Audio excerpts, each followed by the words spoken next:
Thank you. So let's start with a few short prayers. I need screen sharing.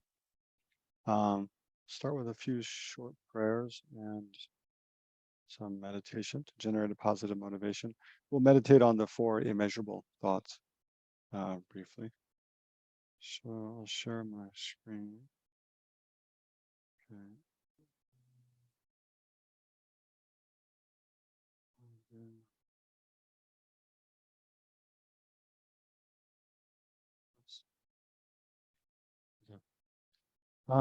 Okay, so first let's sit quietly for a moment and think about participating in this session on refuge and the three jewels, about your own reasons for being here, your own inspirations to understand or practice refuge.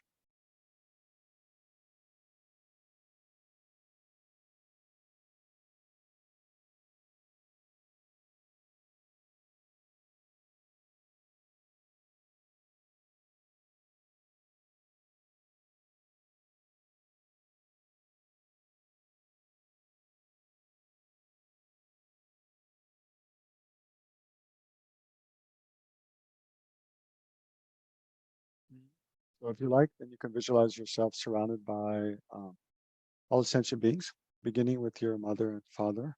So your mother of this life, I can imagine directly at your left, and all your friends and family to your left and behind you,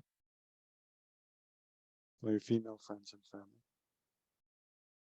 to your left and behind you, and remember how you're interconnected with them, how kind they've been to you from life to life. And then to your right, your father of this life and all your male friends and family. And then you can imagine directly in front of you, some distance away, facing towards you, those whom you're most prone to become irritated and angry with.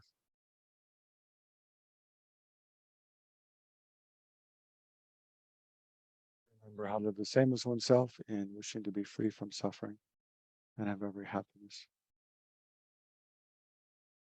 And then you can imagine all the other sentient beings in the world seated around you.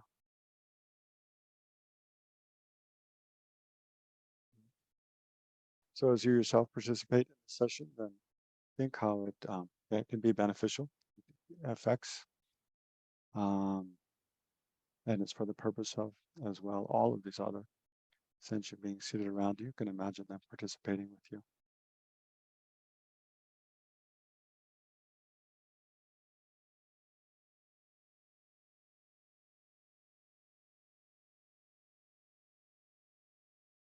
And then if you like, you can visualize Shakyamuni Buddha in the space before you,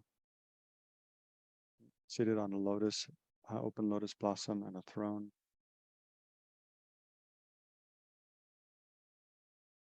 Wearing the robes of a fully ordained monk,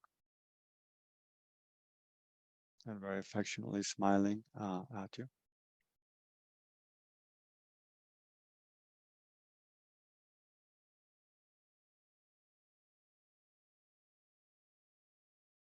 And then briefly remember how Shakyamuni Buddha embodies the three jewels of refuge: the Buddha, the enlightened teacher, the Dharma, the teachings that he proclaims, and the Sangha, community of followers of the Buddha.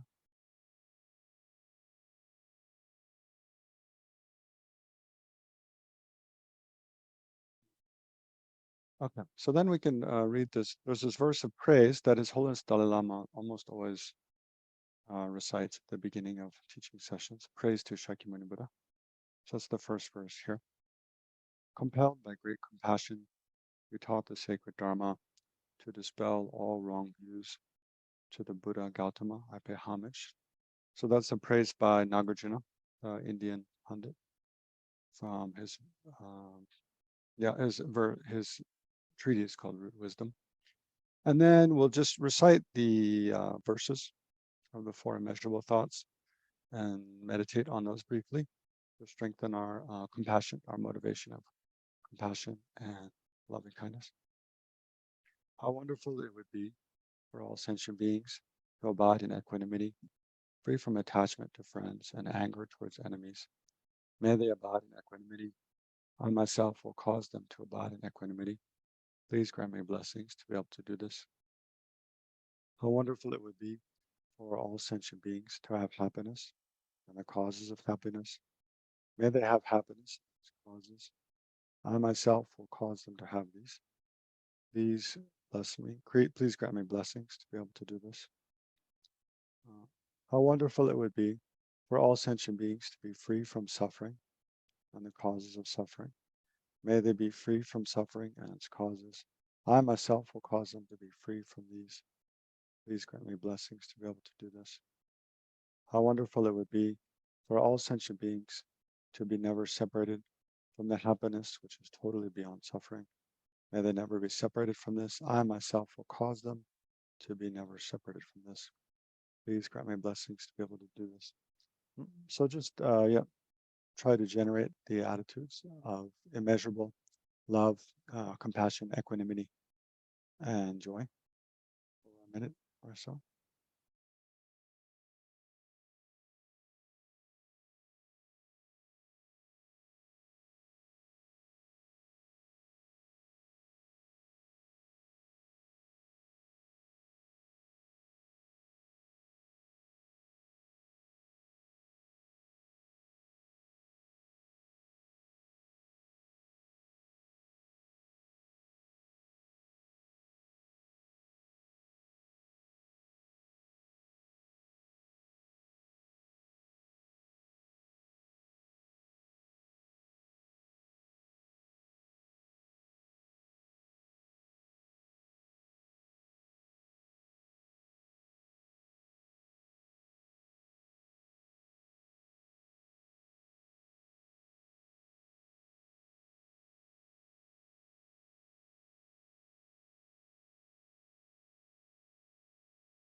Finally, if you like, you can join in reciting the refuge and bodhicitta verse.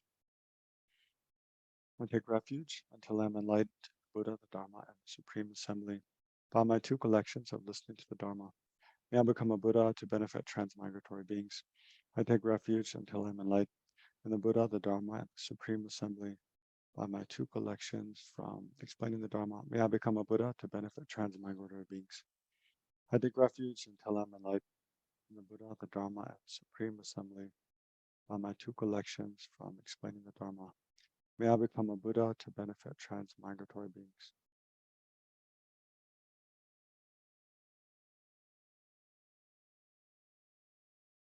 Okay. So let's then start. Okay, so last session, I didn't have any PowerPoint slide ready. This session, I've started a PowerPoint slide for this module. So I'll just, there's a couple of things, especially from last session, that I didn't, well, I'll just cover the main points we made in the last session, just to review. And then I want to go over the definition of refuge. Where do I go again to?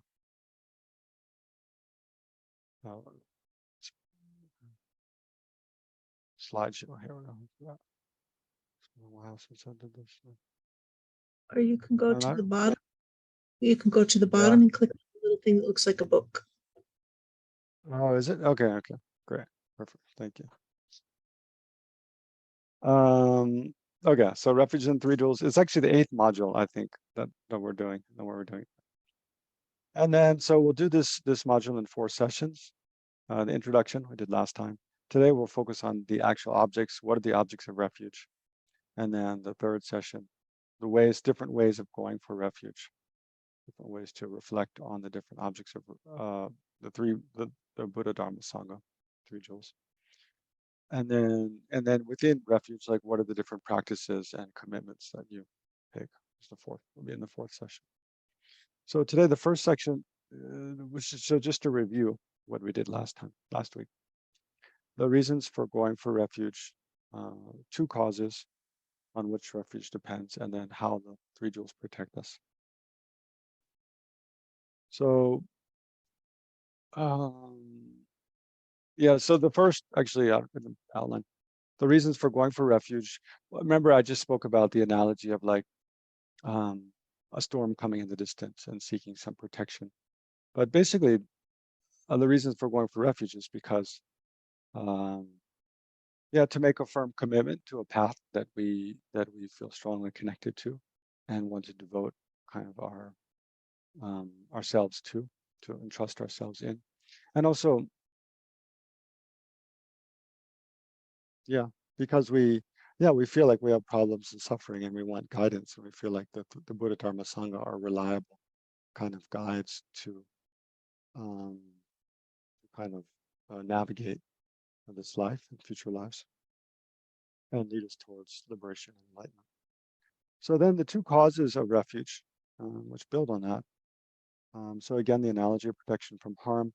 And then the main two causes in the definition, which you'll see just below, are a wise fear of suffering, which I spoke a lot about last time. Remember us, it's just below. And then stable faith that the three jewels can protect us from suffering. So then why is it important to recognize the potential for future harm and generate fear of that? So again, the analogy of like standing by a cliff. Now, if you don't think about the potential harm that could befall you if you're not careful, then you put yourself at risk of doing something which would cause great harm, which you don't want. And then seeing a storm coming in the distance. So kind of like that, because remember in the outlines of the Lam Rim, where refuge comes is right after contemplation on the suffering of the lower realms.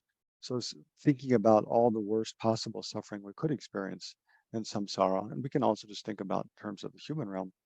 And how do we ensure that in a future life, even in this life, we don't, that doesn't befall us, especially in future lives, right?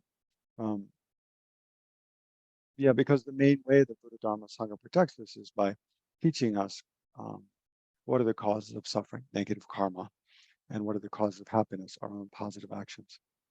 So thereby, and then by following that advice, we can protect ourselves from suffering in the future. So, and then, okay, so this is what I mainly wanted to review. Well, because I didn't have a definition. This is the definition from the Sarah J textbook, a little bit modified, but it's a pretty good definition of refuge. So you think, what is refuge? Like to go for refuge in the three jewels. What is that? Going for refuge. So in a kind of concise way, how would you express like what refuge is? So this is actually it's not called a definition. It said in the textbook is not given the term definition, because the definition is quite strict in Buddhism. It has to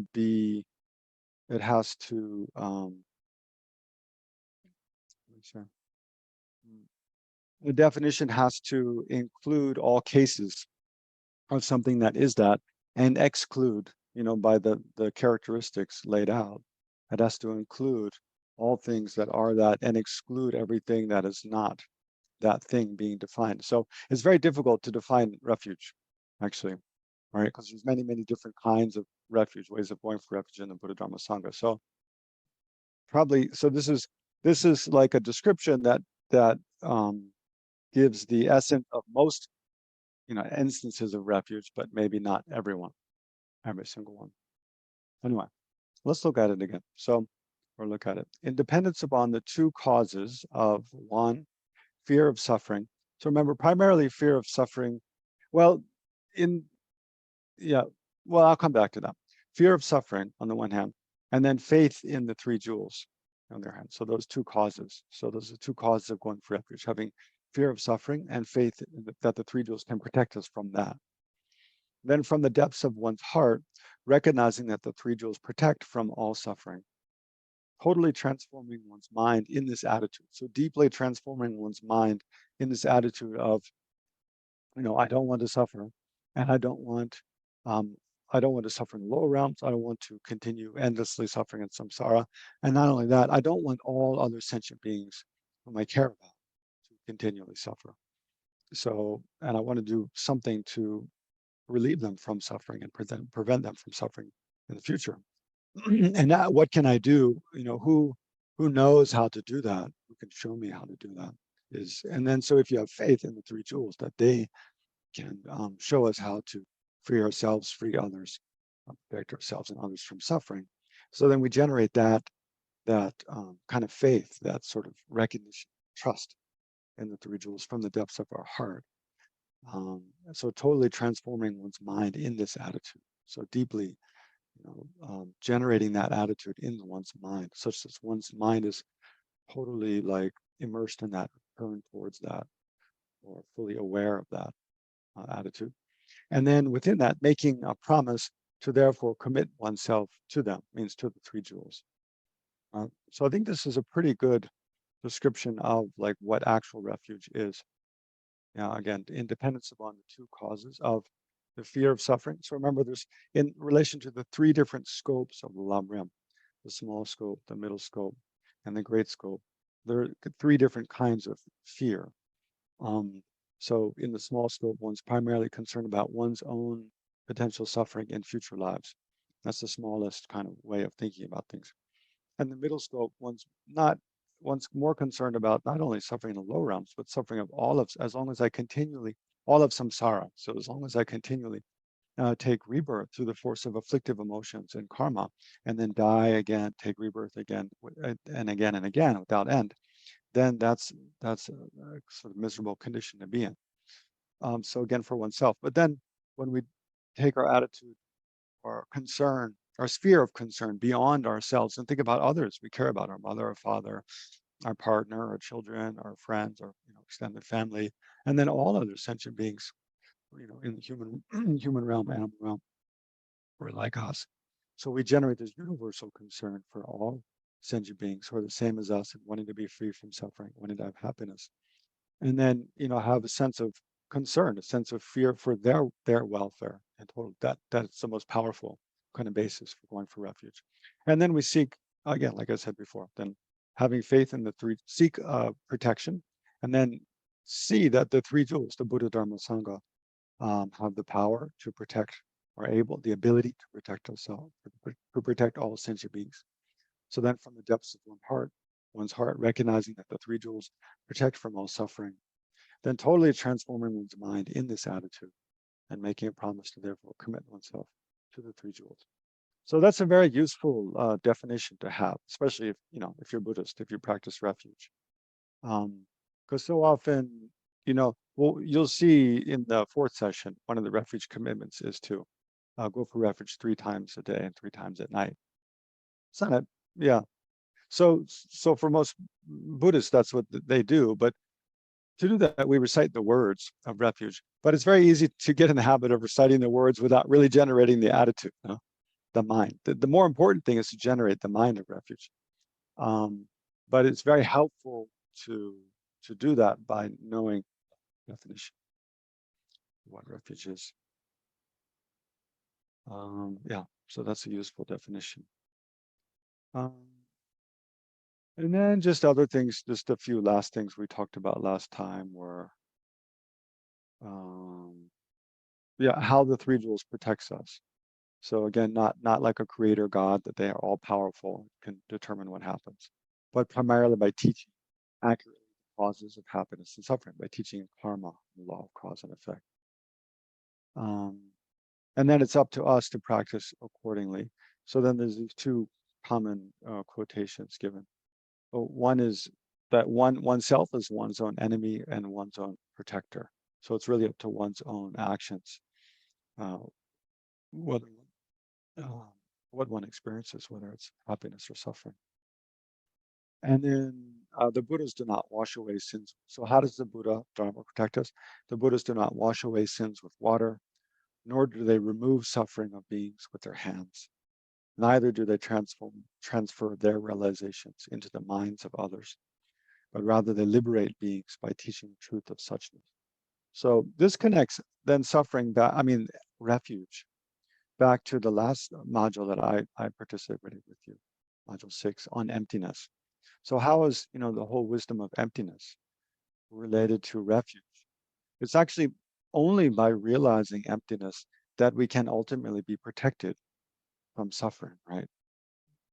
Because the very root cause of suffering is ignorance, grasping at things as inherently existing, as existing from their own side. And the wisdom of emptiness is the realization that things don't exist in that way whatsoever. So that wisdom realizing emptiness, it undoes that false or mistaken way of grasping at ourselves and other things existing. And then that undoes this sense of duality between self and everything else. And then undoing that sense of duality then undoes that sense of attachment to things that I like and wanting to get them, and aversion to things I don't like, and all the other afflictive emotions and the karma that goes. Okay, so you all didn't have any questions at the end of last session for me. That's not, except that for discussion group, a few. So one more chance here to ask any questions about that stuff. No? Okay. Anyway, you can ask later also. We'll have more chance for questions after another half hour or so. So, okay. So now for actually what we need to go through today as part of the second session. That's all, just review. So I'll go back to the PowerPoint slide. Okay, so today looking at different objects of refuge. So, I mean, what are the main objects of refuge? Is the Buddha, the Dharma, and Sangha. Yeah, maybe I should clarify also, just because the doubt probably comes up. When we say refuge in the Buddha, do we always mean Shakyamuni Buddha? What do you think? No, we don't. It doesn't. Refuge in the Buddha doesn't only mean Shakyamuni Buddha. Of course, we primarily refer to Shakyamuni Buddha now because at this time, when the Buddhism exists in the world, it's Shakyamuni Buddha who taught, in this turning of the wheel. But there's been, there are said to be 1,000 Buddhas of this fortunate eon, so of which Shakyamuni Buddha is the fourth. So there were 3 Buddhas that came before Shakyamuni Buddha and taught Buddhism in the human realm. But between each of those Buddhas coming, there's like a period of darkness. So Buddhism dies, the Buddhist teachings dies out, becomes completely forgotten, unknown. And then the conditions ripen for the Buddha to come, appear in the world and teach, and then a Buddha comes. So at this time, when Buddhism exists in this world system, it's Shakyamuni Buddha who taught. So usually when we think of the Buddha, we think of Shakyamuni Buddha. But actually, remember, what a Buddha is any person who's eliminated, all faults, all ignorance and afflictive emotions, and even the subtlest obscurations of those. They've eliminated those from their mind stream. And they've developed all positive qualities, right, of wisdom, compassion, kindness, generosity. They've fully developed all positive qualities in their mind stream. And they continually and spontaneously work to benefit all sentient beings. So any such being is a Buddha and is a valid refuge, right? So that's why you'll see Buddha with a capital B, Big Buddha, refers to Shakyamuni Buddha. Buddha with a small b, which refers to just generally all Buddhas in general. So the 3 jewels of refuge then are the Buddha, and or a Buddha, and then the teachings that the Buddha gives, the Dharma, and then the spiritual community of followers, like our brother, sister, followers of the Buddha who help us to practice the path. So anyway, so these are the 4 headings for today. So looking at different objects of refuge under what to take refuge in. So what is kind of a valid object of refuge? Then the causal and resultant objects of refuge. These are 2 different kinds, causal and resultant objects of refuge. And then ultimate and conventional refuge objects. And then why again, it's kind of similar to the first one, but a little more detailed. Why are they valid objects of refuge? And that's primarily talking about particular qualities of the Buddha that make him a valid. I don't know. Valid is not actually the right word, but it's more like a suitable or fitting object of refuge. So, okay. So first, what to take refuge in? Identifying reliable objects of refuge. So this is a verse from the 150. This is a verse quoted by Pabonka Rinpoche, which I think is very helpful. By Pabonka Rinpoche in Liberation in the Palm of Your Hand, which is part of the required reading for today. Take refuge. So in this verse, I forget, it's by an Indian pundit, I don't remember whom. It says, take refuge in whatever does not have and never will have any shortcomings, and in whom resides every aspect of all good qualities. So in short, it's, summarizing the meaning of, Buddha. Buddha in Sanskrit means like to fully open, fully developed, fully awakened. In Tibetan, it's translated as Sangha. So Sangha has, the etymology is a little more rich. Sang means to purify or cleanse. So it means a person who's purified or cleansed or has eliminated all, here it says shortcomings, right? Who does not have and never will have any shortcomings. So has eliminated all ignorance, all jealousy, all arrogance, pride, attachment, anger, and so forth. And the subtle obscurations in those. They've eliminated all the obscurations, everything that disturbs the mind and prevents the mind from manifesting its full potential. So they've eliminated sang, and the Tibetan term sangye. Sang is having completely purified everything negative. And then ge is to develop, to fully develop, expand. And so it means they fully developed or expanded to their greatest, it's the most possible extent, all of their positive potential for positive qualities, all of their positive qualities of wisdom, compassion, so forth. So that's what this verse is saying. Take refuge in it's only such a person that is like a suitable refuge in a way. But take refuge in whomever does not have and never will have any shortcomings. That doesn't mean they never had in the past, but whatever shortcomings they had in the past have been eliminated.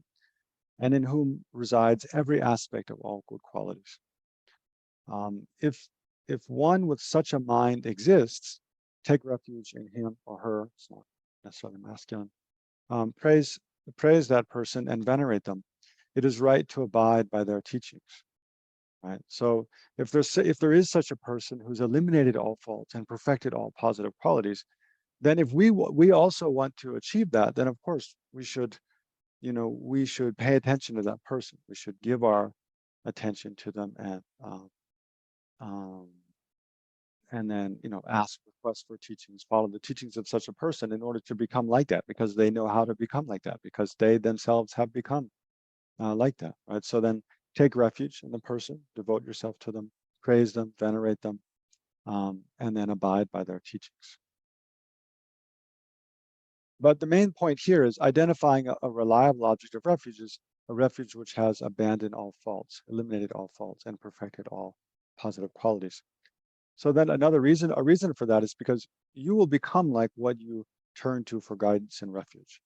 So generally, whatever we devote ourselves to, whatever person or object of refuge we emulate, that we set that as our role model.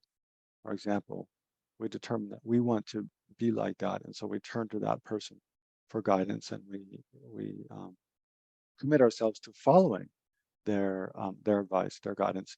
Then gradually we become, like that person. So if we want to eliminate all faults and perfect all positive qualities, we should devote ourselves to someone who has likewise done that. But then there's a big problem. Well, how do we know? How do we know who has eliminated all faults, who's perfected all good qualities? We'll come back to that question. And then the third point here is those with afflictive emotions are unreliable, right? And those with obscurations cannot perfectly guide us. So if we devote ourselves to, to a person who has afflictive emotions or an object of refuge, could be like I mean, these days in our context, like in America, it's probably not common to take refuge in worldly spirits or something, but in Tibet, it was, and past India, it was a big uh, issue. Um, but if we, in short though, if we if we devote ourselves an to an object of refuge that still possesses afflictive emotions, like a worldly spirit or um, a deluded teacher, a spiritual teacher, then they're not. Then eventually in the relationship and the way they act, we'll see that you'll see that arise, and they might act with attachment, wanting us to serve or make offerings to them, not not for some wholesome purpose, but just for their own gain, or might encourage us to do things that are harmful to others, to lie or use deceit. Um, so if we devote ourselves to an object of refuge which has afflictive emotions, gradually that will cause problems and will actually cause our own afflictive emotions to increase. And then even if so, then there's a there are what are called foe destroyers. Even in the Buddhist canon, there are these beings who have have abandoned all afflictive emotions. The foe destroyers on the path of the hearers, or solitary realizers, it's called. So for those who strive to, according to the middle path of the Lamrim, they strive to free themselves from the suffering of samsara, right? And they achieve the nirvana, which is freedom from all suffering in samsara. They still have obscurations in their mind because they haven't achieved the state of omniscience, because they haven't generated the aspiration um, to benefit all sentient beings, or to lead all sentient beings to freedom from suffering by achieve, and thereby perfect, or thereby to abandon all obscurations to knowing how to lead every sentient being to freedom from suffering and full enlightenment. So in short, there's these kind of beings, foe destroyers, or of the hearer or solitary realizer, foe destroyers, who've abandoned all afflictive emotions. They don't have those, but they haven't abandoned all obscurations from the mind. So they don't know how to perfectly guide each and every sentient being. So there's a famous story about from from Shakyamuni Buddha's time, which I can tell just briefly. Um, so at one time, Shariputra, Shakyamuni Buddha's main disciple, then was dwelling in a monastery somewhere in India, and there was an elderly man. It's a very extensive story, but I'll just make it quite short. So there was a very elderly man who was very unhappy at home. He had retired, he'd worked hard, raised a family, um, and had children, grandchildren, and some of his children, grandchildren lived with him. And then he retired and thought, now it's my old age, it's my time to just relax at home and enjoy life. But his children, especially the children who were living with him, then they were very rude to him. I mean, who knows how he was, his character? I'm not sure. Probably seems like a little grumpy, maybe. But his children were very disrespectful and rude to him, and he felt like didn't appreciate him, and gradually his life at home became really unbearable. Really, it was quite miserable. Even though he thought, in his old age, retirement should be kind of the blissful years of his life, but probably, his son and daughter and children didn't, run the household the way he wanted, didn't do things the way he wanted. So, and then when he make suggestions, they listen and just kind of belittle him and be like, you're an old fool, you don't know what you're doing, just be quiet. And so he became miserable kind of at home. So he thought, oh, those Buddhist monks are so peaceful, so kind, so well mannered, I'll go live with them. So then he went to a monastery to take ordination, and he met Shariputra. And Shariputra, with his clairvoyance, checked to see if this, because it's kind of unusual for a very elderly person to become ordained and live at a monastery. but Shariputra checked if this elderly gentleman had the roots of merit to be able to take ordination and live, as a Buddhist monk in a monastery. And Shariputra, through his clairvoyance, he saw that he didn't have any roots of merit, right? He didn't, as a basis for taking ordination. So then Shariputra told him, you can't take ordination. I won't accept you. You should go back and stay at home. But then the man felt so dejected that he thought, no way I can live in that home anymore, my children. And if I can't live in the Buddhist order, then I'm just going to kill myself. I'm going to throw myself into the river and die. I'd rather do that. So then he went to the edge of a river, and he was, thinking this. And then the Buddha, by his clairvoyance, Shakyamuni Buddha, he saw this and he appeared there. He appeared there at the side of the mountain and said, don't throw yourself into the river. You do have roots of merit to take ordination. I will ordain you, so don't worry. So the Buddha, the Buddha, what roots of merit did he see? He saw that some, thousands of lifetimes ago, this man had taken rebirth. There's two different versions, but maybe the one as a pig is the one I'll tell. So it's taken rebirth as a pig. In one rebirth, he'd taken rebirth as a pig. And during the time of a previous Buddha, and as that pig, he had at one point he had been chased by dogs, and he'd run around a stupa, a Buddhist stupa, and by just going around the stupa one or more times, then he'd accumulated a root of merit by the power of that holy object, and because of that root of merit, he could take ordination. So there's a lot of issues that come up. Actually, I wrote a whole article about how is that possible? Someone could accumulate root of merit because the pig has no motivation in their mind. But the point here, though, and what's relevant in our context is that the reason the Buddha could see that the Buddha's mind, because it's completely free of any obscurations, because he's a fully enlightened Buddha, versus Shariputra, who's merely a foe destroyer. He's merely eliminated afflictive emotions and is free from samsara, but he hasn't achieved a state of full enlightenment. So Shariputra, he couldn't see that man's distant past lives and the subtle roots of merit that he had, and so he couldn't guide him perfectly. Whereas Shakyamuni Buddha, because his mind has no obscurations whatsoever, then he could see, all of that man's past lives and, every positive and negative thing he'd done. And so he could see his subtle roots of merit. And so he could more perfectly guide him. So that's the main. So when we go for refuge, we want to go for refuge to someone, not only who doesn't have afflictive emotions in their own mind, but also to someone or an object of refuge who has no obscuration, so that they can perfectly guide us. So even if we can't identify, this person is omniscient, that person is omniscient, because if we're not omniscient, we can't know that definitively. But at least we, we aspire to that, right? That's what we analyze whether that's even possible, which we've talked about a lot in the course before, to eliminate all obscurations from the mind. I mean, that relates back to the natural purity of the mind and Buddha potential, how all beings have potential for enlightenment. And then, we have to analyze whether such a person actually exists or not.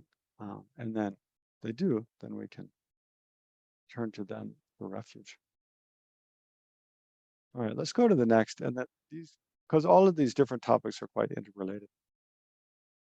So now the causal and resultant objects of refuge. So I hope you all got time to read.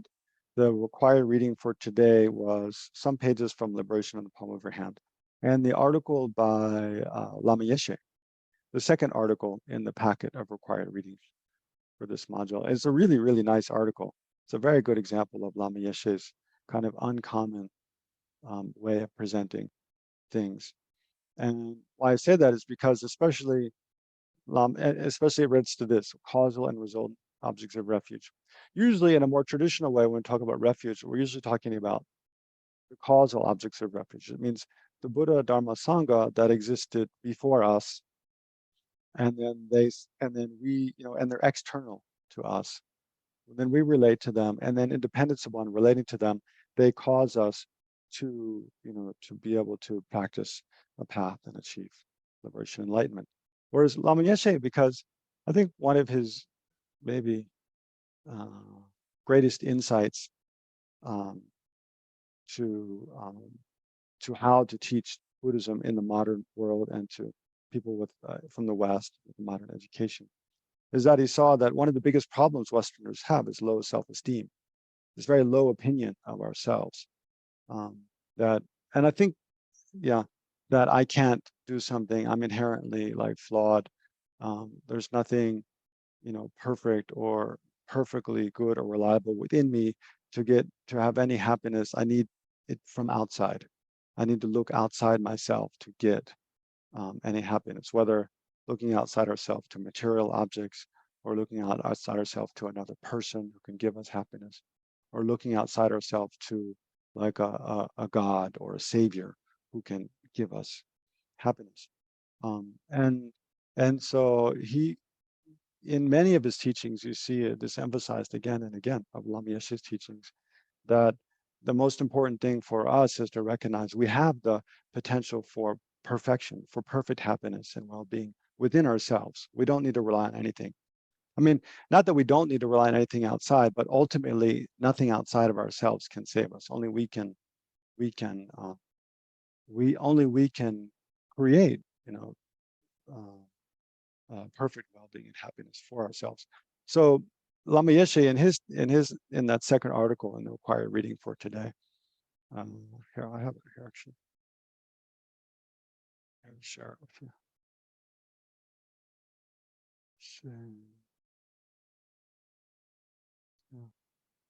Yeah, teachings on refuge by Lama Tutin Reshe. Lama Tutin Reshe. So I want to close this. I'm not sure how to now. Anyway, I love the first line. I'll just read the first couple of lines here. It's really striking. When you take refuge in Buddha Dharma, the important point is that you have recognized your own profound potential. And from the beginning, can see that I can do something. I can take responsibility for liberating myself. This is different from the attitude we normally have. I'm hopeless. Maybe God, maybe Buddha, maybe Lama can do something for me. This sort of human attitude is wrong. From the Buddhist point of view, it is wrong to think I'm hopeless. Buddha can do something for me. That attitude is wrong because it's not true. Right? By believing you're hopeless, you have already decided that you are nothing and that you already put a limit on your own profound quality. So the important thing in taking refuge is to have the understanding that you can do something to solve the problem of your everyday life by relying with confidence and trust in the Buddhist wisdom. Or you can call it your own activated wisdom to liberate you from suffering and confusion. So yeah, I hope if you haven't already, do read that article. It's very good. Yeah, excellent presentation of refuge. But so back to my outline. So in the causal and resultant refuge, Lama Yeshe really emphasizes the resultant refuge objects. So what is the resultant refuge object is our own potential to achieve Buddhahood, right? So when in the future, in our continuum, we will achieve enlightenment eventually. So the future Buddha that we become is the result of our actions now, right? Eventually, every sentient being will achieve. Of course, it's not easy. It's not like you can just, hang out and drink tea and eventually become enlightened. Otherwise, we all would have already. But you have to work at it. Clearly, it's not very difficult. But because we all have that potential, eventually it can be fully developed. So yeah. Anyway, I'll come back to this when I'll talk about causal refuge first, and then talk more about Resultant refuge. I'll just keep it in order. So first, the three jewels. So the causal refuge is the three jewels as they exist in the continuum of others, means other people, right? So like Shakyamuni Buddha, we take refuge in Shakyamuni Buddha. Does Shakyamuni Buddha exist in our mental continuum? No, he's a different person. Just like, I don't exist in Mary Ellen's continuum, and Mary Ellen's continuum doesn't exist in me. We're different, different continuums of different people.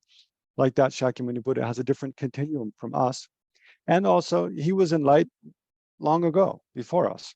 So now, when we take refuge in Shakyamuni Buddha, he's a cause of us, going for refuge, a cause of us being able to practice. All of the Buddhist teachings we're studying now existed before us. They're causes of us.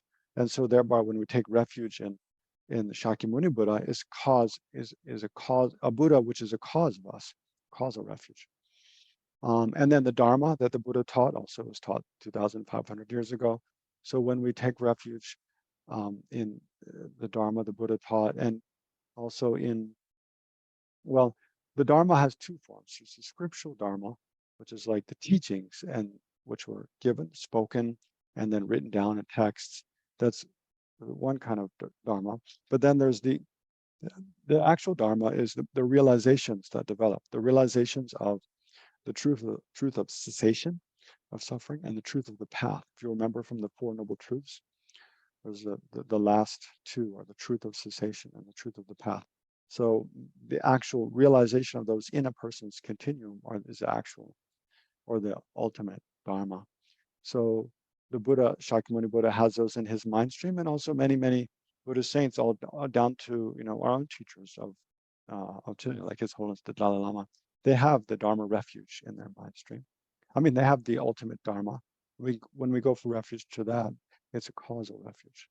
Something exists in another person's continuum, and it existed before us, and it serves as a cause for us to develop on the path.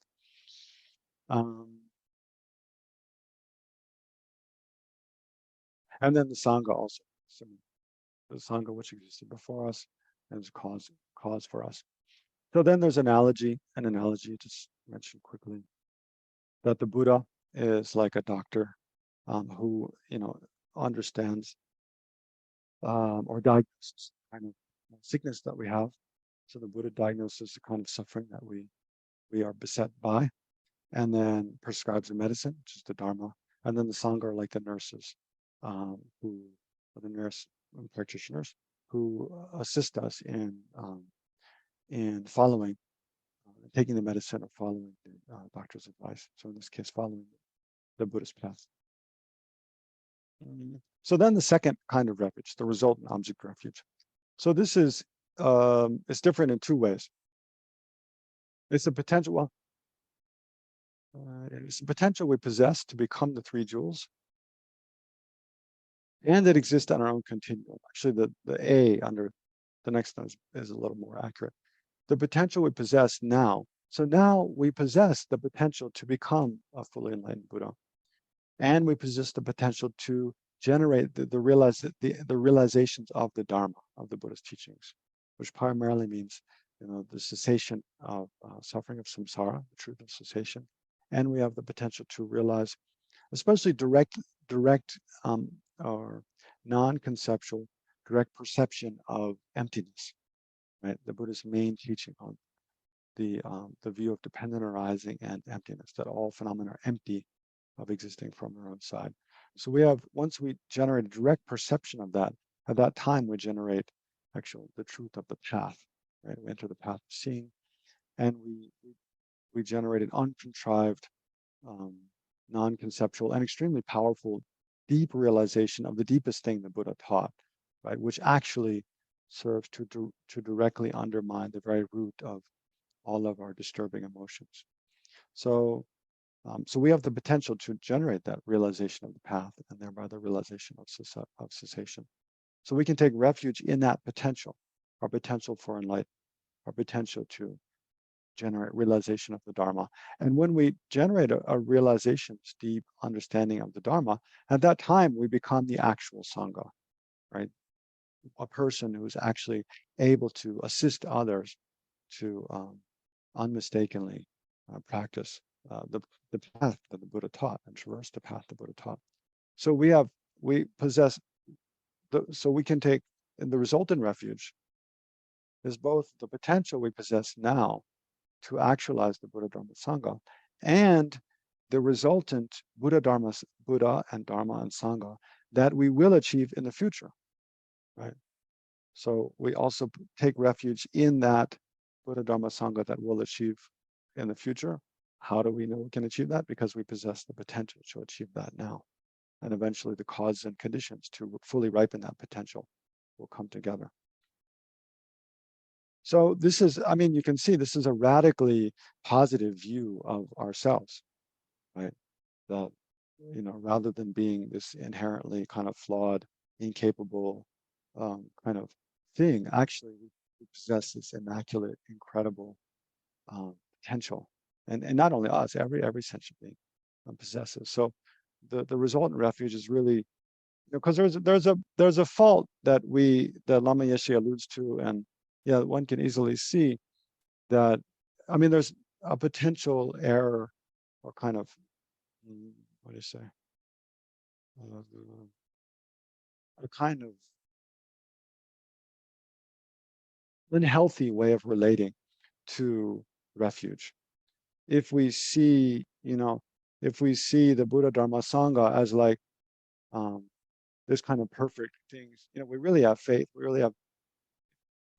really admire, have faith in them, but we see them as kind of this perfect things out there.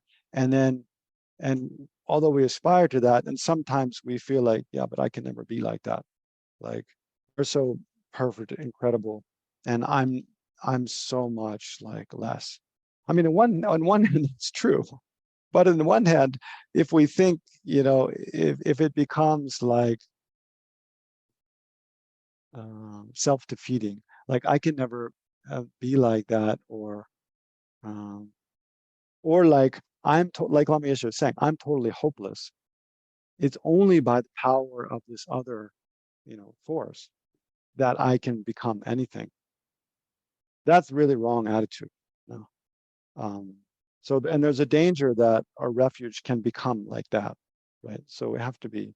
So that's why it's so important to understand about the resultant refuge objects, right? That we have the potential. Why do we turn to? We do turn to external, you know, Buddha, Dharma, Sangha, external teacher for guidance, for refuge. We do take refuge in external objects, but that's not because we're completely hopeless and we have nothing, you know. If we didn't have any potential, the Buddha wouldn't even try to teach us, you know, why we try to guide us if there's no potential for us to improve. So it's by turning to those external refuge objects that we understand how to develop our internal potential to generate the objects of refuge, Dharma Sangha. So then, yeah. So then again, just to go finish the outline here. Then, so the resultant refuge then relates to our own Buddha nature, our potential for perfect wisdom and compassion, and also relates to the pure nature of all phenomena, the emptiness of inherent existence, right? Because every phenomena, um, no matter how, you know, displeasing or um, uh, despicable, you can think ugly, harmful, it might seem, every phenomena's nature is completely free of existing from its own side. It's merely imputed upon basis of imputation by the mind. So it's completely free of inherent existence. So by focusing, you know, on the ultimate nature of any phenomena, that enlightens us. You know? That grows our wisdom, um, and that frees us from suffering. So that's why you can say every phenomena, although, you know, that having that nature doesn't mean it becomes completely pure or clean or not harmful. Like nuclear weapons, you know, they're going to be harmful no matter how you think about them, or have great potential for great harm, no matter how you think about them. But if we only think about their their potential for harm, and focus on that, it can really disturb the mind. But if we and just bind us further in samsara. But if we focus on their, or you think of a really despicable kind of person, if we focus on their nature of being, their nature being free from inherent existence, that perspective then enlightens us and frees us from suffering, brings us closer to enlightenment. But then, so we have that same nature as well.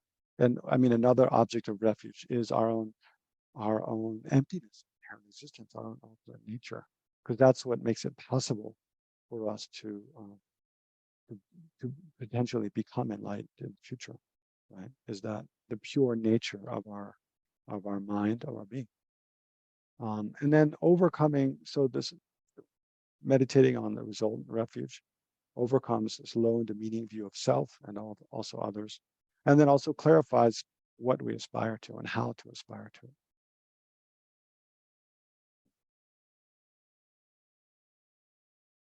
I have a couple more slides to go to, but I feel like I'm going to start overwhelming you with information. So, any questions immediately? Jump up in your mind. Yes, please. Actually, I have two questions. One is from right now, and that last slide that you had. Let me look at my notes. Should I put it on? In the resultant refuge, the potential we possess, right? So on the potential we possess now and the three jewels in our continuum, that will result in, and then does that go on to be? Yeah, right there. Oh, the potential we possess now and the three jewels in our continuum, that it will result in? That it will result, okay, I was reading that completely wrong. Because I was thinking it will result in what? in wait, what? Okay. In the three jewels, yeah.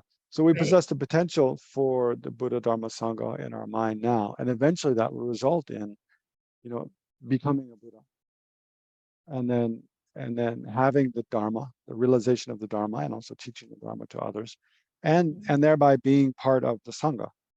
So there's our own resultant Buddha, our own resultant Dharma, our own resultant Sangha in the future. That makes sense. And then the other question is back to, it's just something that's in my head. We say, so we have 1,000 Buddhas in this age, and Shakyamuni Buddha is the 4th. But then there are many, many more beings who have achieved enlightenment. So why don't we count them too? I mean, Lama Tsongkhapa was said to achieve enlightenment in the Bardo, but if he wasn't coming down already enlightened when he took that form as Lama Tsongkhapa, and then one other Lama was saying, if you want to see a living Buddha, look at Choden Rinpoche when he was still alive, or Kyonglo Rato Rinpoche, so why just 1,000 Buddhas? If it's more than 1,000 Buddhas it's more than 1,000 beings that have achieved enlightenment, so have become Buddhas. Sure. Yeah. So when we talk about the 1,000 Buddhas, we mean the 1,000 that will show the aspect of a supreme emanation body, right? So, yeah, it could be true that Choden Rinpoche, Dalai Lama, Kyonglo Rato Rinpoche are Buddhas. Tsongkhapa, also said to have achieved Buddha in the Bardo. There's many Buddhas, Gyawa and Sapa, Milarepa, so many other. But they don't all show the aspect of a supreme emanation body, right? So that aspect, supreme emanation body, means just like they show that aspect that Shakyamuni Buddha showed. I mean, even Shakyamuni Buddha could be appearing now as people around us, things. But so Buddhas come in different aspects, right? So the supreme emanation body aspect, it means they have all the 32 marks and the 80 signs. Right? Basically, they have the Dharma chakra on their hand and the Ushnisha, and they show the deeds, the kind of deeds of being born into a royal family, abandoning that royal life, then becoming a fully like a mendicant and undergoing austerities. Then they show the aspect of becoming enlightened under the Bodhi tree in Bodh Gaya, and then teaching the wheel of Dharma, and then passing away. And they show all these miraculous deeds and it's like they kind of introduce Buddhism to a world system where it didn't exist at that time again. So it's a particular aspect. So actually, it said that I just heard it described just in teachings just the other day, that Lama Tsongkhapa is said to be the 14th of the 1,000 Buddhas of this fortunate eon. Lama Tsongkhapa will appear as the 14th. Said, I don't know where it said. But yeah, that's why there's that distinction between the 1,000 Buddhas of this fortunate eon versus just countless Buddhas in general. Okay. Those are my two biggies. Okay. Thanks. James, Christine, Palmo, Urs, Jen. Any questions? Okay. Let's take a 5-minute break and then return.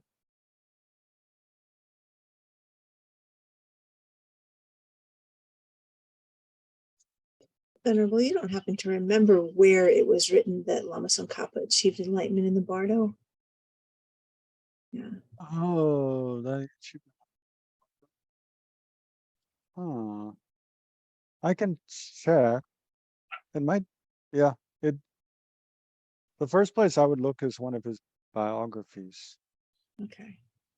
There's a book, uh, probably have at the center, The Life and Teachings of Lama Tsongkhapa. It's an old book from the Library of Tibetan Works and Archives. It probably has something about it at the end of that, but yeah, I can check some other biographies. I have it in notes, and I just can't remember the source of where I had it. And then another monk when I was at Nalanda was saying, yeah, but he didn't achieve enlightenment in the Bardo. He gave the aspects of achieving enlightenment in the Bardo.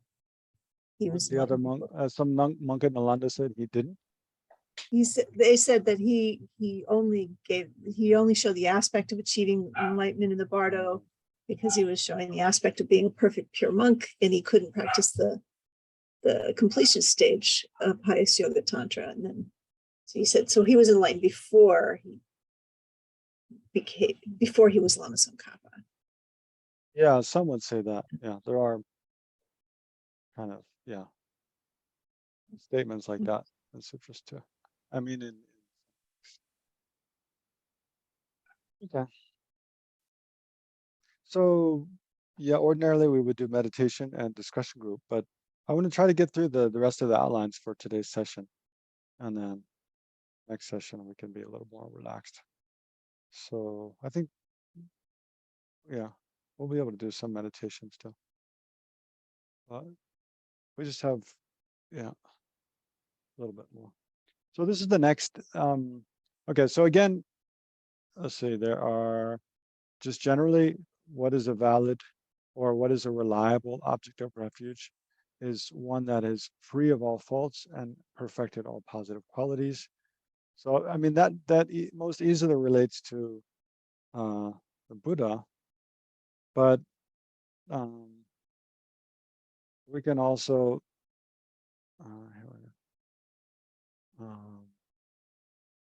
the Buddha, but then also the teachings that he gave arise from those qualities, and then the Sangha that are his followers. Yeah, is also related, is also kind of derived from his teacher, who's free of all faults and perfected all qualities. So then, so that's a reliable object of refuge, one that's free from all faults and perfected all positive qualities. And then there's the causal and resultant refuge. And then, so the causal refuge, yeah, again, that exists in the mind of another person and before us, is external to us, and that serves as a cause for our development. There is a resultant objects of refuge, the Buddha, Dharma, Sangha, that eventually we will achieve, and then our potential to achieve those now, and turning to that for refuge. They're two important different ways. So now we turn to the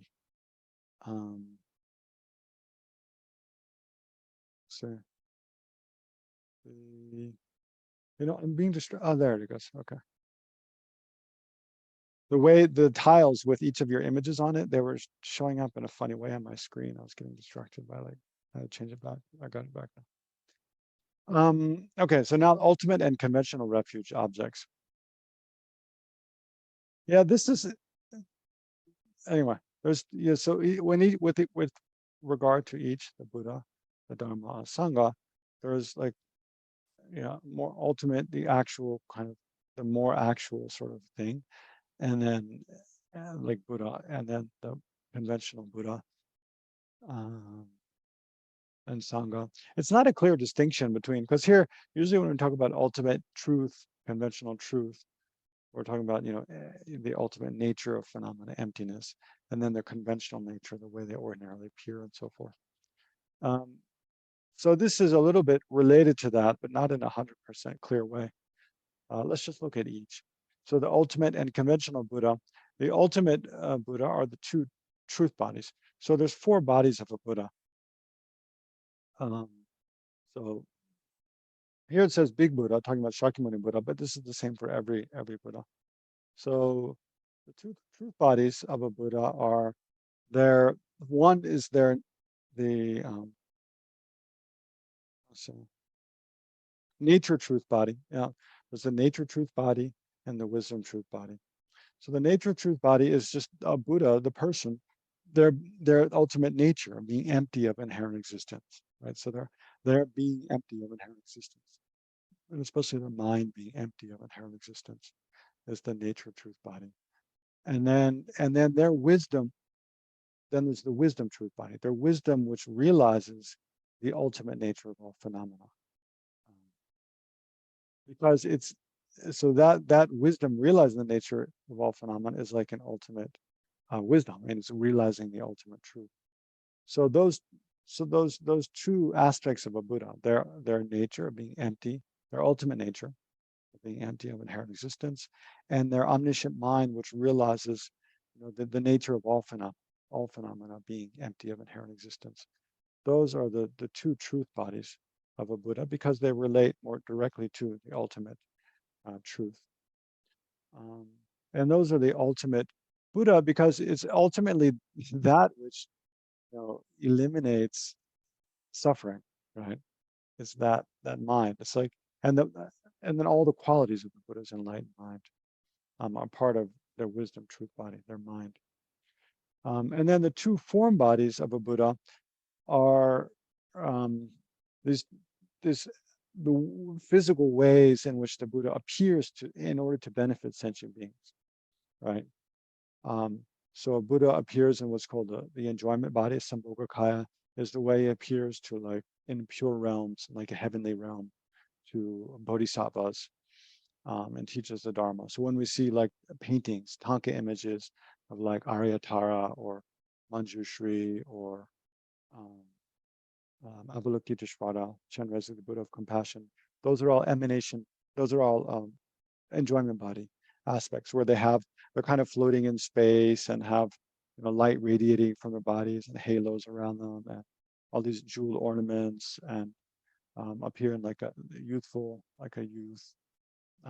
These are all, they look like a kind of a deity, right? Like a godly kind of form. So that's a Sambhogakaya aspect. Whereas when the Buddha appears in an more ordinary form, like an ordinary human form, like Shakyamuni Buddha did, or like His Holiness Dalai Lama or Lama Tsongkhapa or others do, then um, that's the emanation body. There's different kinds of emanation bodies. So the two form bodies of a Buddha are the enjoyment body and the emanation body. So those are more like, they're not so directly related to the direct perception of emptiness, or the mind realizing emptiness and the ultimate nature of the Buddha. They're more like these conventional ways that the Buddha appears in order to be able to appear and relate to different kinds of beings, and thereby guide them on the path. So that's why those are called the conventional Buddha. The ultimate Buddha refuge is the two truth bodies of the Buddha, the wisdom truth body and the nature truth body.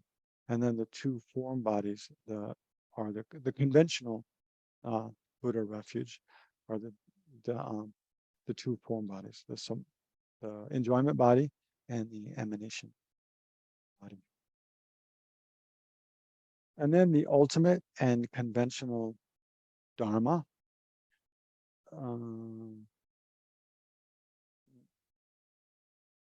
So generally, when we think about the Dharma, we think about like what the Buddha taught.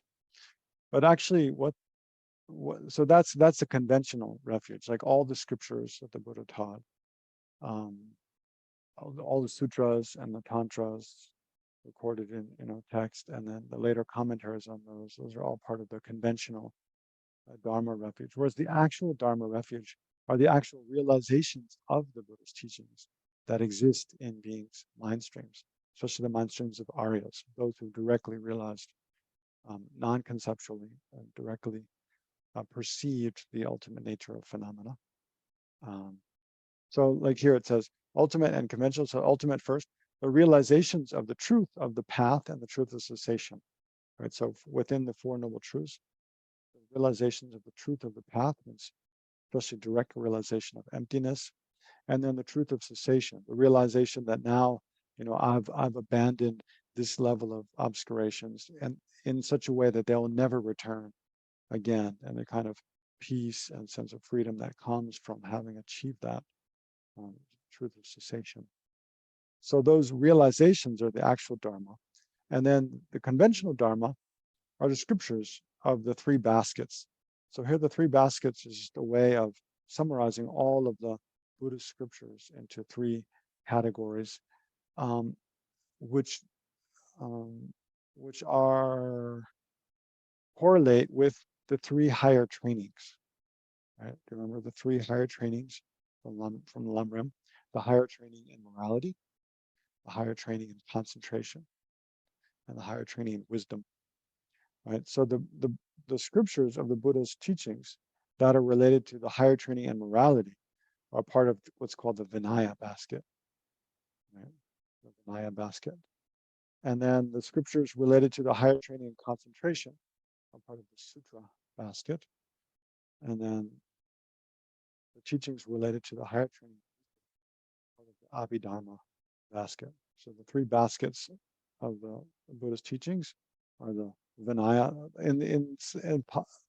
In Pali, yeah, this is a very central kind of thing in the Pali canon, Pali tradition. The Pitakas, the three Pitakas, you might have heard of, or you might have heard of the phrase the Tributaka. Tripi means three, Pitaka means basket, right? So three baskets of the Tributaka. So, and this is the same in the Sanskrit canon or in the Pali canon. So the Vinaya Pitaka, or the Vinaya basket, relates to, it describes, well, I shouldn't go into too much detail, or we'll just take up all the time with me talking. So it relates to the higher training in morality. Then the Sutra basket relates to higher training, primarily to higher training in concentration, meditative concentration. And then the Abhidharma Pitaka relates to the higher training in wisdom. So those scriptures, and just like any, like the required reading packet for this module is part of the, this is the conventional Dharma, right? The Lamrim Chenmo, Abongkar Mr. Liberation, any Buddhist book is part of the conventional Dharma. It's the words of the Buddha, or explaining the words of the Buddha. Whereas the actual Dharma that we take refuge in is the realizations of, the deep realizations, understanding of the Buddhist teachings in a person's mind.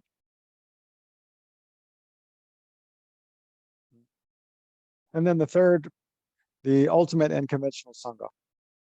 So the ultimate Sangha, again, are Arya beings. So Arya being is a person who has directly realized emptiness, non-conceptual realized emptiness, first on the path of seeing, and then on the path of meditation, path of normal learning. So Arya means like superior. I mean, that's why anyway,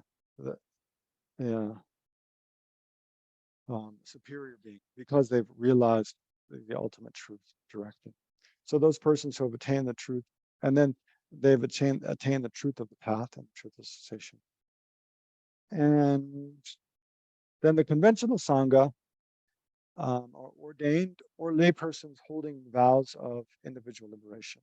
So like refuge vows, the 5 lay vows, refuge, are the most basic vows of individual liberation. But then there's, novice, monk, and nun vows, then fully ordained monks and nun vows, then bodhisattva vows, tantric vows. So anyone holding any of those levels of vows is part of the conventional sangha. I was thinking actually it's more typically thought of as, monks and nuns, those holding, vows of an ordained person, monks or nuns. But Lama Yeshe in his article, he very clearly says like, we're all the sangha, all of the students. So he has a very broad kind of description of what the sangha is, and he gives a very beautiful, reasoning why. And really the essence of what Sangha is the community of like-minded people practicing something that support each other in their practice. So as part of a Dharma center, all the students who are part of the Dharma center, all the members of the Dharma center are a Sangha. That's the purpose of a Dharma center, is to serve as like a Sangha for anybody who's interested, who wants to come and take classes like this, participate in pujas, do social service, or just meet with like-minded people and talk about, the questions and observations and experiences they have, and support one another in your, kind of practice of the Dharma, the Buddhist teachings. That's the real function of a Sangha. Yeah. So that's like the conventional Sangha. The ultimate Sangha are the people who generated, non-conceptual realization of forgiveness. And then just the last slide here. So why are they valid objects of refuge? To the Buddha Dharma Sangha. And this is, again, it's an outline from Pabon Rinpoche's, which is a traditional Lamrim. But it's mainly focused on the Buddha, why the Buddha is a valid object of refuge. And then once we can establish that the Buddha is a valid object of refuge, then of course what he teaches and the community that unmistakably follows and upholds his teaching is also, by extension, a valid object of refuge. So there's 4 reasons given. Because the Buddha has freed himself from all dangers, like all the afflictive emotions, all negative karma, and because he has abandoned the 2 types of obscurations together with their karmic instincts or karmic imprints. So the Buddha himself is free from all danger. In Pabon Rinpoche's Lamrim, it gives quite some stories from the Buddha's life about how different people tried to harm him, but they couldn't, showing that because he's purified all of his negative karma, and he can't be harmed.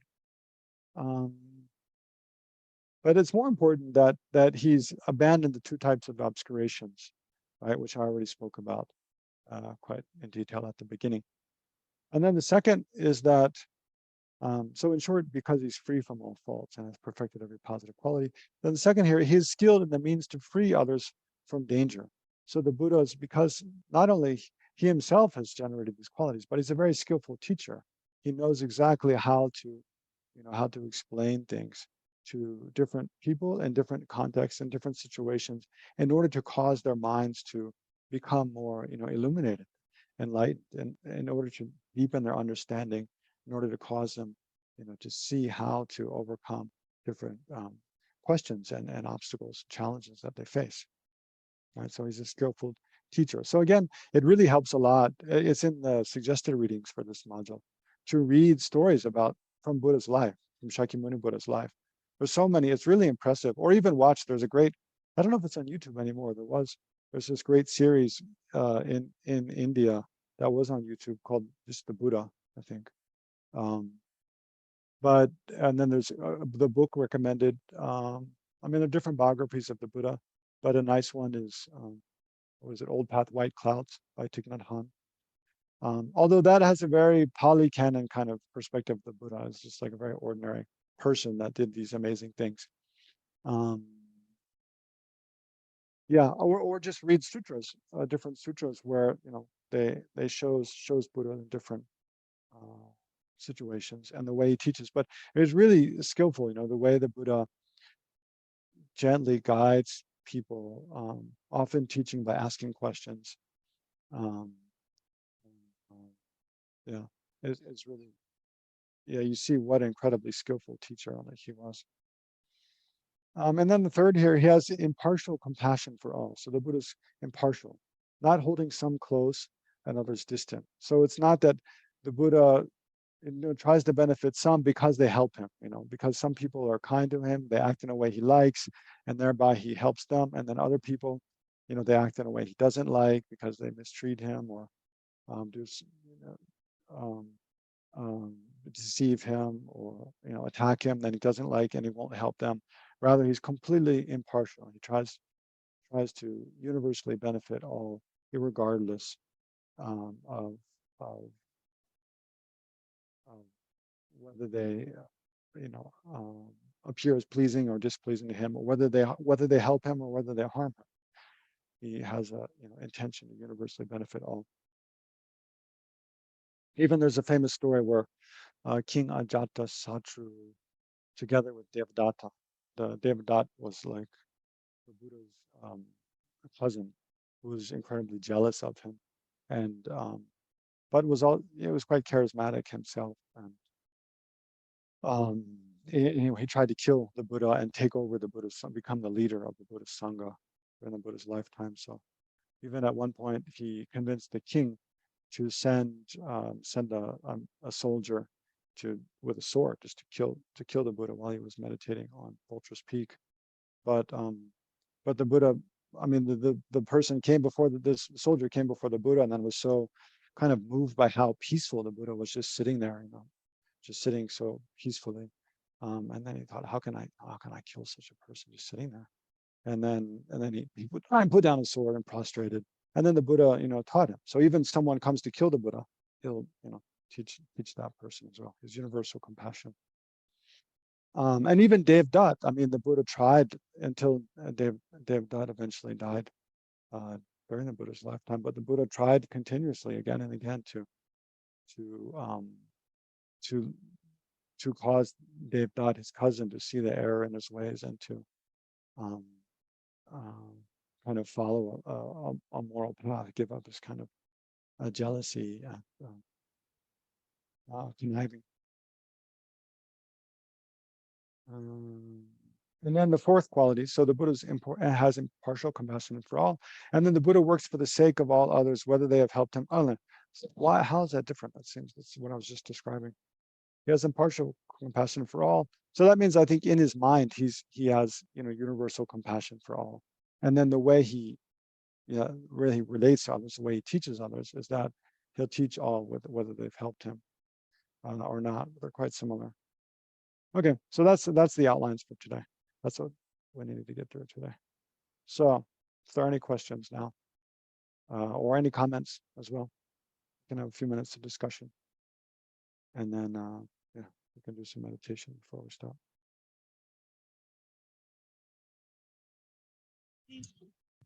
I'll go get all my questions today. So when you talk about taking refuge, you take refuge 3 times in the morning, 3 times at night, recite the little prayer, but then you're talking about, no, it's really generating the mind of refuge.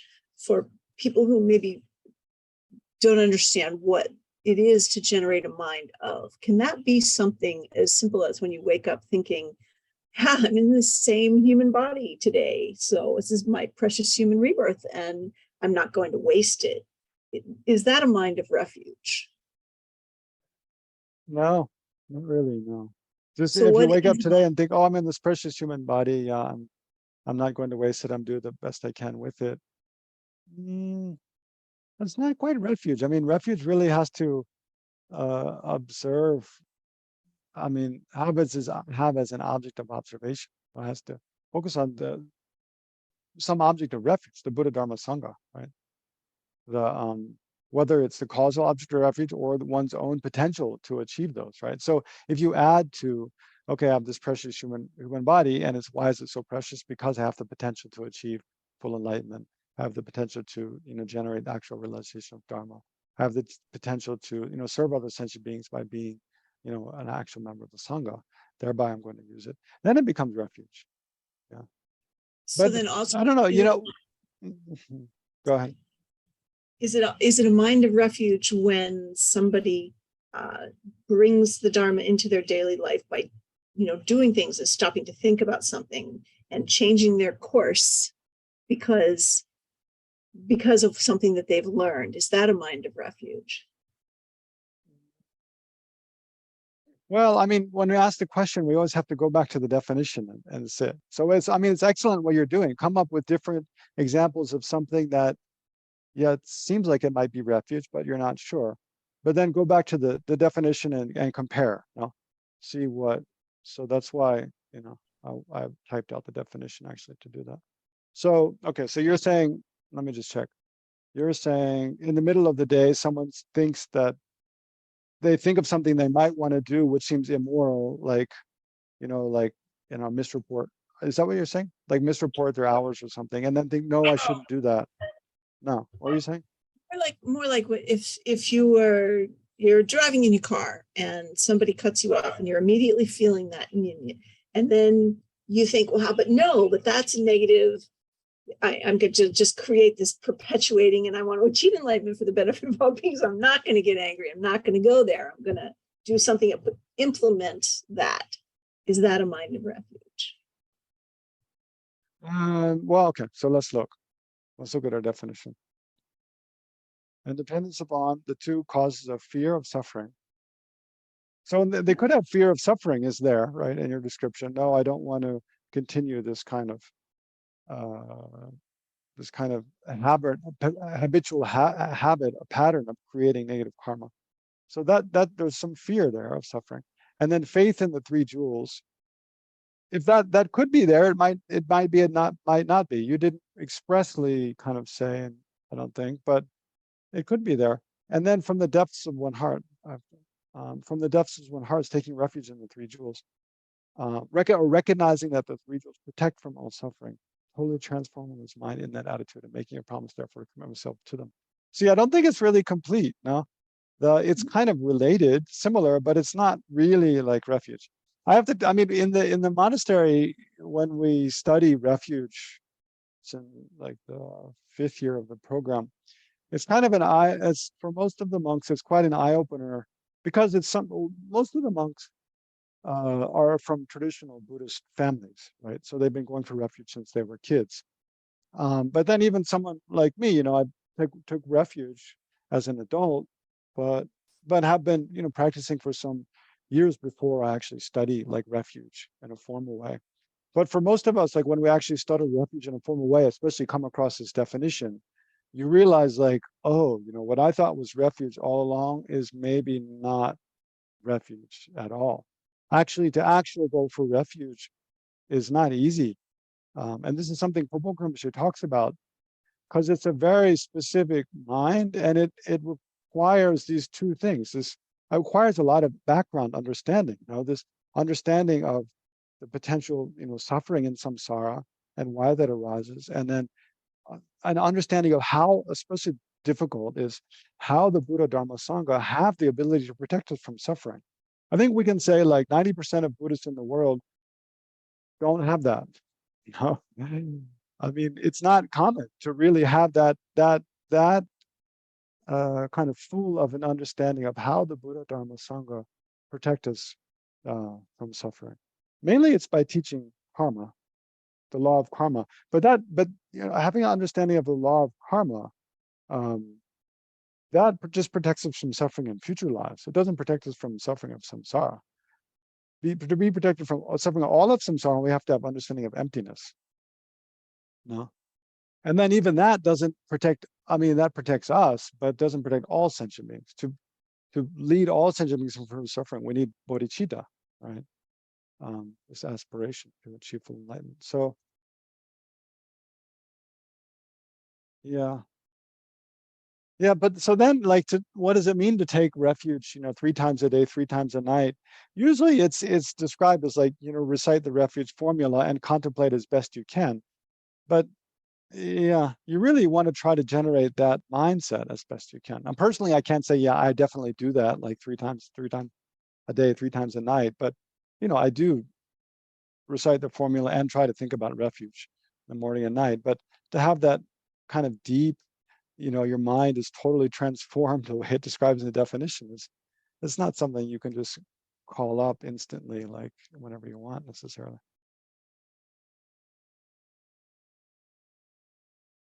Thank you.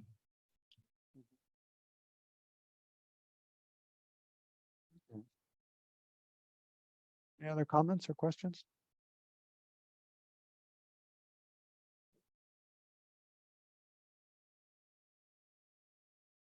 Okay, why don't we meditate? James, you look like you're reaching for your. Yeah, I had a question. So one of the things I do is I try to turn over things to to Buddha, like that I can't control, or then I realize it's just dependent arising or whatnot. And I was kind of thinking of that as taking refuge in the Buddha. Is that the same thing? Like I'm basically giving up control. Like I can't control this. Whatever happens, happens. Type. But it sounds like the technical definition is quite different. But to me, taking refuge is similar, right? Giving yourself to, what the Buddhist Higher power, like. Yeah, the higher power. Yeah. Yeah, it's related. No, that'll come up in the 4th session. Like once we take refuge, what does that involve? One of the refuge advices is in any activity we do to rely upon the Buddha Dharma Sangha, which means like to request for their assistance and their help and kind of entrust that they will kind of help the best thing come about.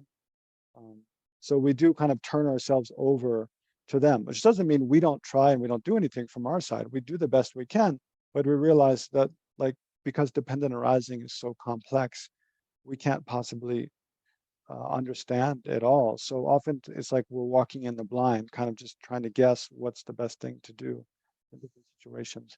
And in that way, we really do, ask the Buddha Dharma Sangha for assistance and guidance, and trust that, entrust kind of any activity we do to them in a way. So that's not, that itself is not refuge, but that's like part of the way one practices from within having taken refuge.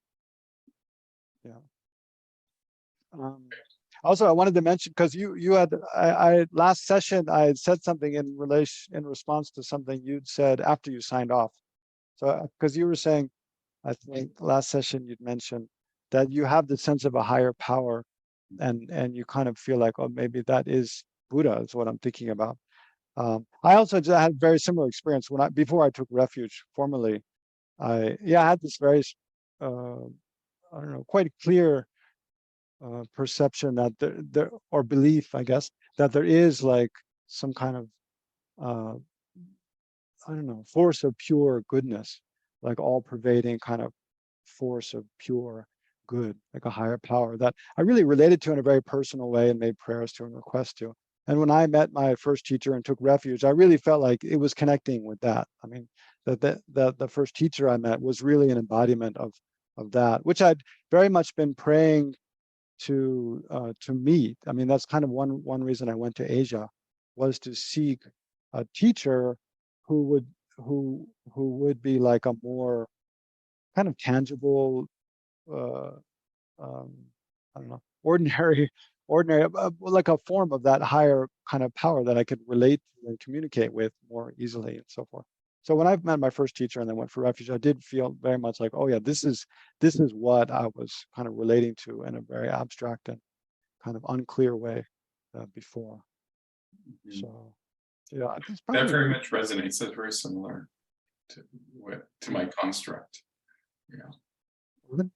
Yeah.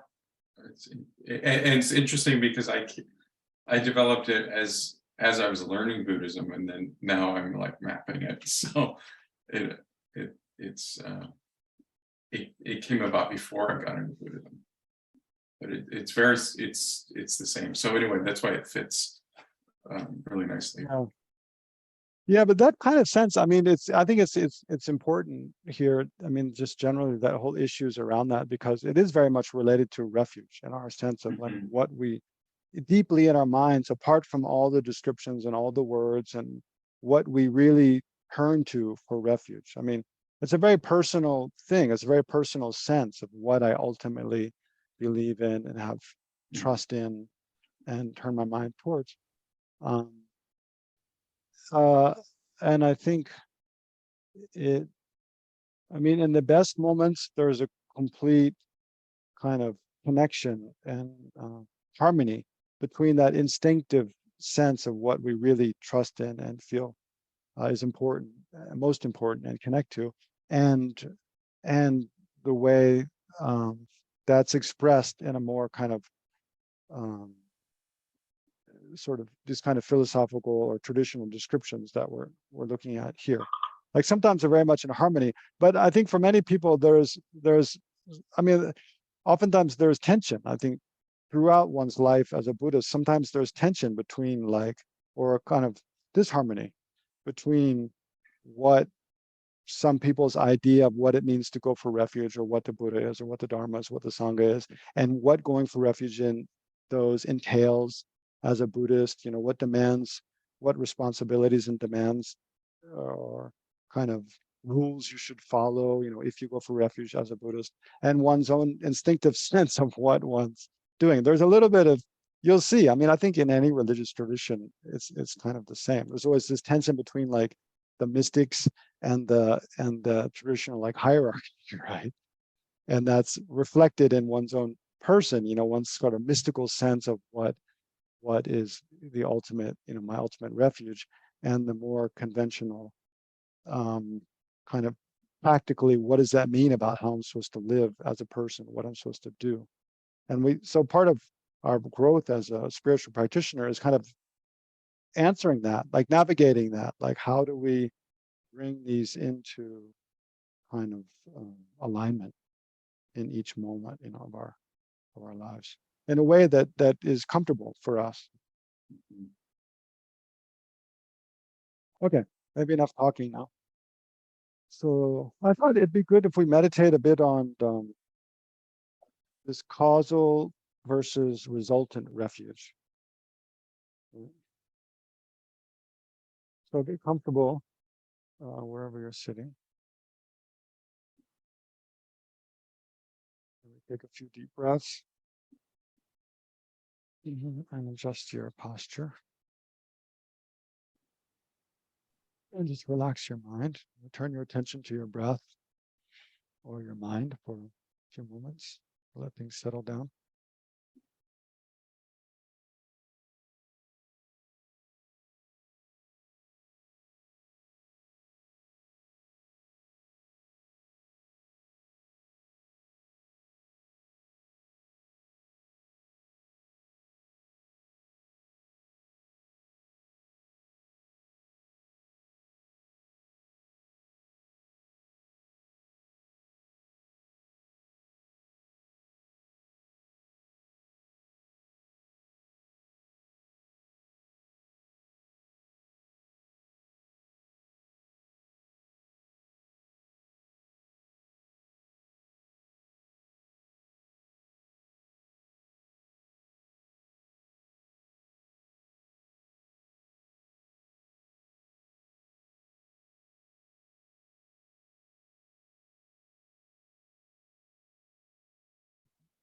So why don't we first think about the Buddha, of the three jewels of refuge, the Buddha.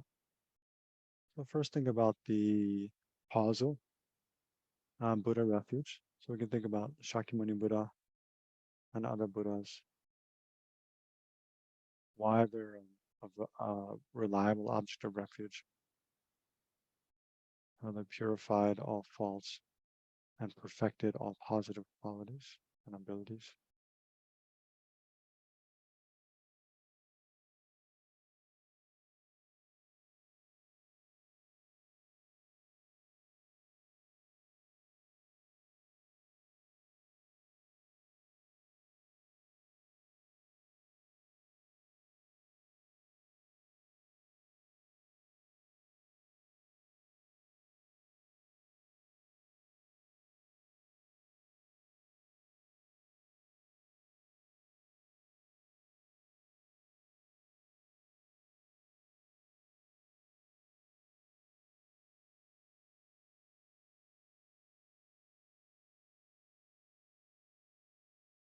And then think about one's own potential to achieve exactly that state of development, state of realization. Does one have that potential? Why or why not?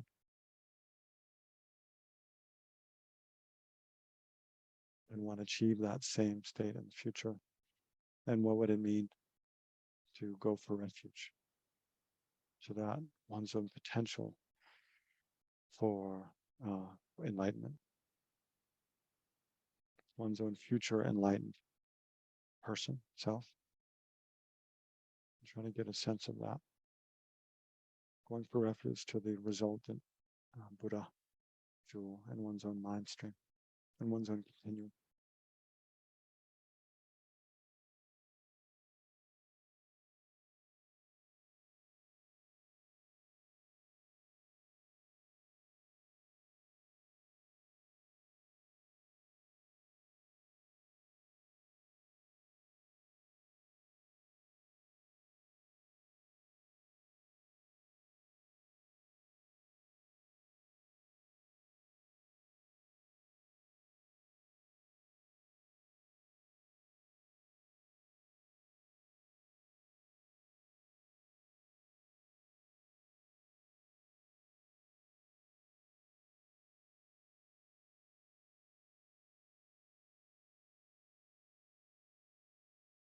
And then the same with regard to the Sangha.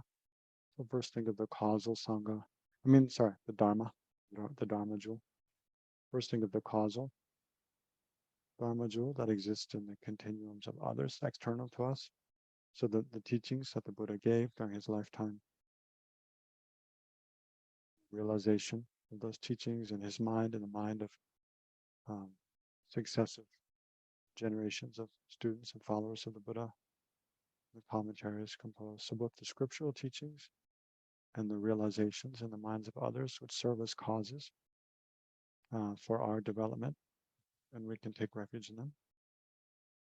So reflect for a minute on those, the external or causal Dharma refuge.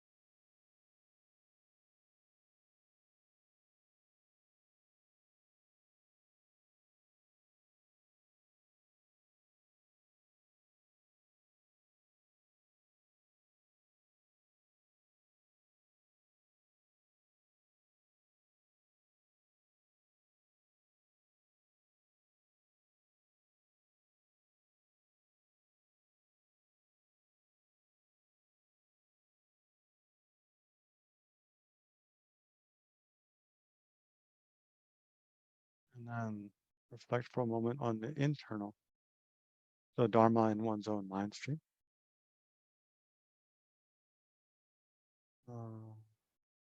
Yeah, if one has pratipaksha of our tantric vows, those are actually also the Dharma refuge, one's continuum. But also we have the potential. All of us have the potential to generate realizations of the Buddhist teachings and then explain the path to enlightenment the Buddha himself taught. So all of that is our resultant Dharma refuge. So reflect on that potential and the future realization of the Buddhist teachings, the resultant Dharma refuge.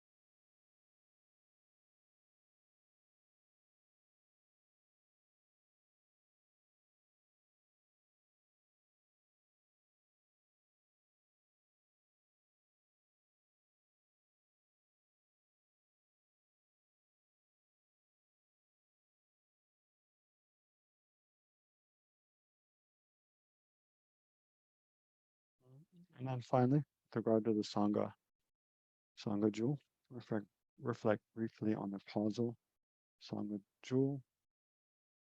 So those other beings other than us, external to us, who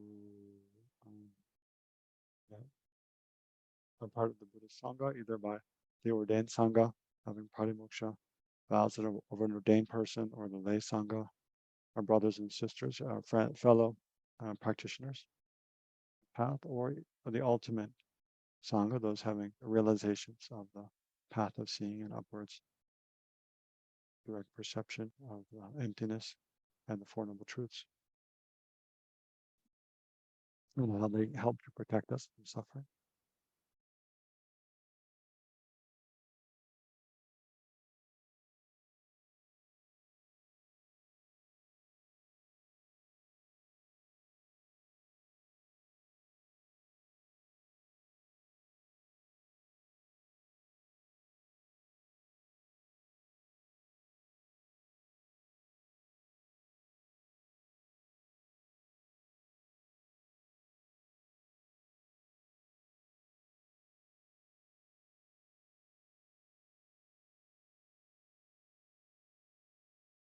And then reflect on the resultant Sangha refuge, one's own potential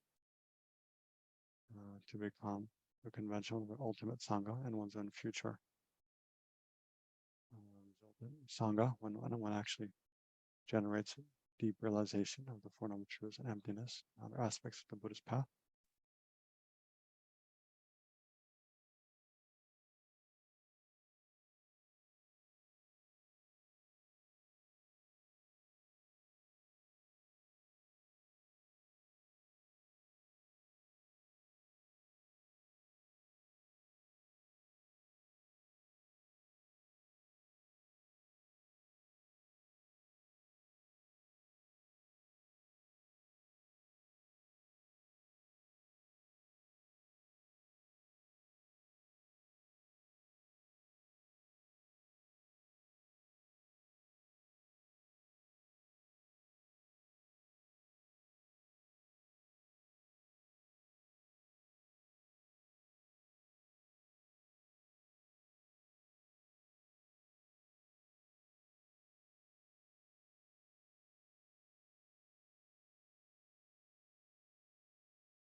So finally, just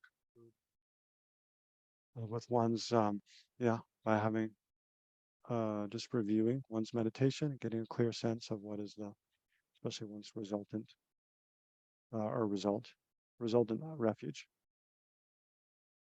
potential for the uh, producing the result of one's own Buddha, Dharma, Sangha, sense of going for refuge to that.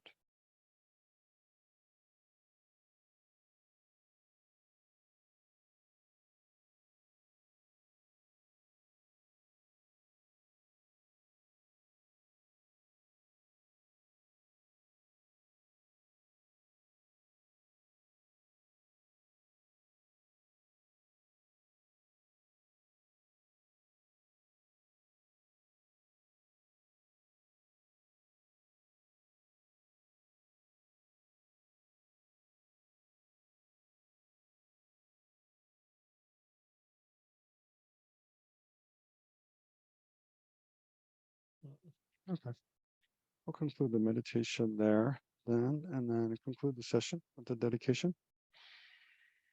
So rejoicing in all the merit we've created during this session, previous sessions, oneself and others in the group.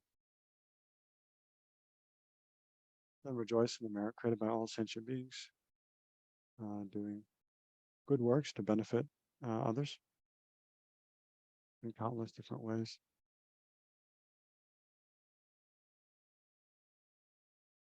And all the merit created by all the Buddhas and Bodhisattvas distant past, in the present, and the future. And rejoice in all of that.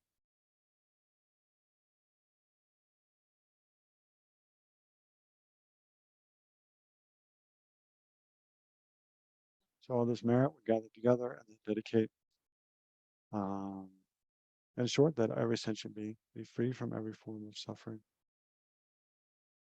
especially those we immediately see around us: sickness, hunger, depression,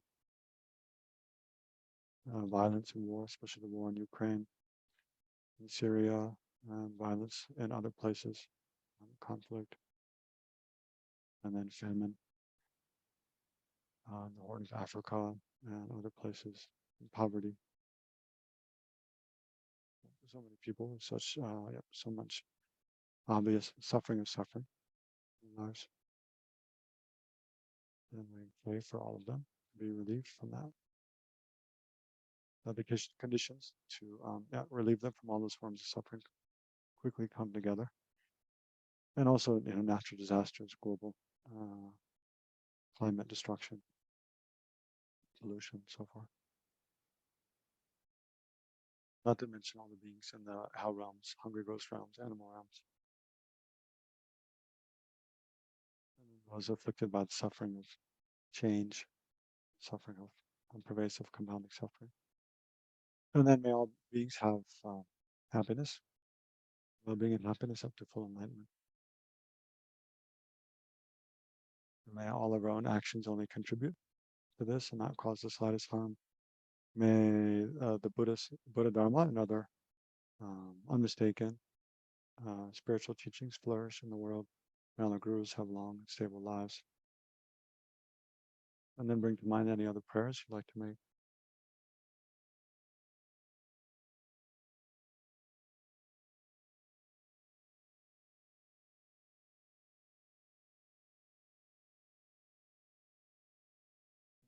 And may all your prayers be fulfilled in accordance with your wishes, especially may Venerable Roger, the CEO of FPMT, quickly recover from his fractured hip. And then may Ocean of Compassion Center continue to have all the required necessary conditions to flourish long into the future.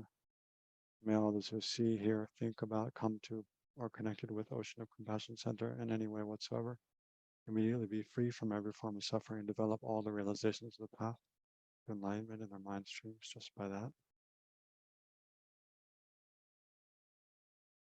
Okay, that short may all be well. And thank you all for your participation. And I hope to see you again next week. Thank you. Thank you, Black. Thank you, Thanks, man. Venerable Ligstock.